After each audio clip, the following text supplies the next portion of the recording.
All right, let's get right into it. We are going to break down one of the most stressful, high stakes moments in any job search. Seriously, it's a single question that can cost you thousands of dollars if you get it wrong. But if you get it right, oh, you're setting yourself up for a huge win from day one. So picture this. You're in the final interview for a job you really want, and it's going perfectly. The conversation's just flowing, you're totally clicking with the hiring manager, you've aced every single question they've thrown at you. You can feel it in the room. They're impressed. And then it happens. They lean in and they ask the question. You know the one. That little question that makes your stomach do a complete backflip. All of a sudden, that friendly chat feels like a high-stakes poker game, and you are right in the hot seat. So, what do you say? Well, this is the classic trap, isn't it?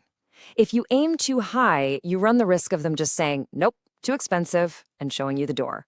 They might think you're overconfident, maybe a little out of touch. But if you aim too low, that's almost worse. You're leaving money on the table, for sure, but you're also kind of signaling that you don't really know what you're worth.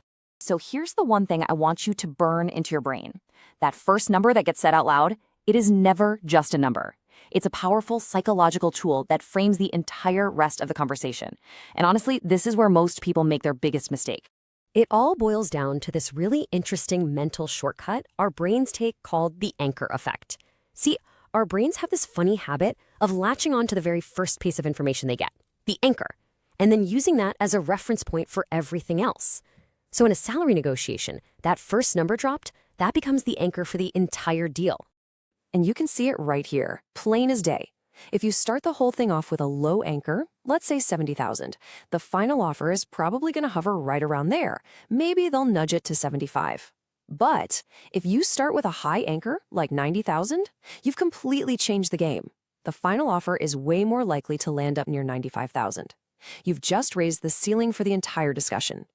And this is exactly why starting too low is usually way more dangerous than starting too high. By saying a low number, you're anchoring the whole negotiation in a way that just handcuffs your own earning potential before the real talk even gets going.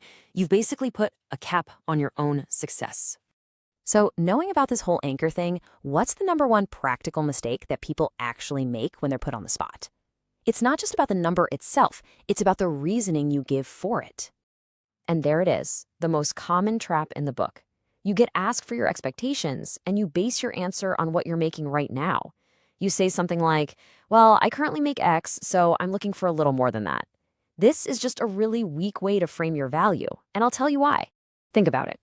Your last salary is just what some other company decided you were worth, in a different role at a different point in time. A strong justification has nothing to do with what you were paid. It's all about the current market value for your skills and the amazing impact you're going to make in this new role. You have to shift the focus from your past to your future value. Okay, so how do you do that? The best strategy, by far, is to avoid giving one single concrete number. Instead, what you're going to do is provide a well-researched, strategic, and flexible salary range. This move right here signals confidence, and it opens the door for a real conversation. Let's just look at this in action. The difference is huge. I want $100,000. It's rigid, it can sound a little demanding, but framing it as a range, I'm targeting in the range of 95 to 115K. Now that shows you've done your homework, you get what the role is worth, and you're flexible enough to negotiate in good faith. Delivering this range is all about a simple three-step dance. First, you state your range with confidence, no wavering. Second, you immediately tie that range to objective things like market data and the job's responsibilities, not your personal bills. And third, you wrap it up by reminding them you're flexible, which shows you want to find a number that makes everyone happy. And here are some actual phrases you can use. Feel free to steal these.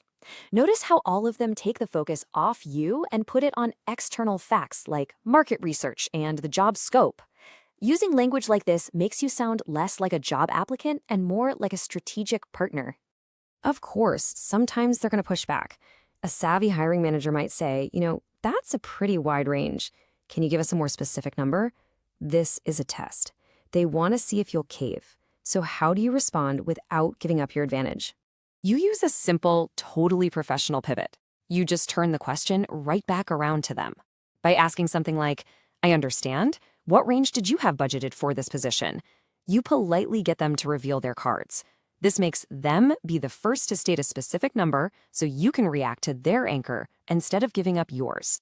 So let's just bring this all home. Remember, your expected salary isn't just an answer to a question. It is your opening move. It's the first and maybe the most important strategic play in a negotiation that is going to define your value at that company from the moment you start. So, there you go. You have the entire playbook now. You get the psychology, you know the common mistakes to avoid, and you have the exact strategy to use. The only question left is, the next time you're sitting in that chair, how are you going to confidently and strategically communicate your true value?